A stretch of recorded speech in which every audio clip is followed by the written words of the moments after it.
crazy. So I got confirmed as a registered voter in New York, and I got really excited. So I wrote on my blog on Tumblr that my voter registration went through for New York, and 4 days later I noticed that all these notes have compiled on that one post, and when I looked closer I saw that the Barack Obama campaign Tumblr, which is just Barack Obama, had reblogged it. Obama coming into this campaign had millions of more followers than Romney. He started his social media initiative back in 2008. Barack Obama is using everything from Facebook to Twitter to Instagram to Google+. He has a blog on the microblogging site Tumblr. The user base here is a lot younger than on some of the other sites. So he's having a little bit more fun with it. For example, at the top of his page, which was just posted about an hour ago, is a quote from Bruce Springsteen.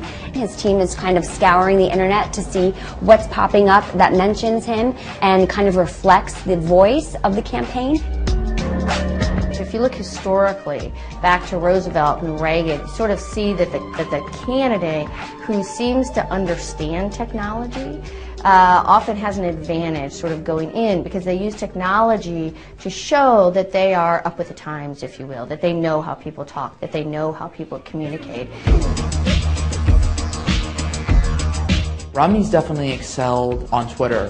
When news is breaking, they're watching this the same way reporters are, and they're injecting themselves into the conversation and sort of rallying the base that's on Twitter, and they understand that that's where reporters are talking and that's where the narrative or conversation is getting set. I think on Facebook he's maybe seen a lot more engagement per person, but he's notoriously bad at Tumblr. We've seen both in 2008 and in 2012 the Obama campaign having an edge over the Republican candidate in terms of its use of digital technology to reach constituents and to reach voters. But the sort of makeup of Twitter and social media skews younger.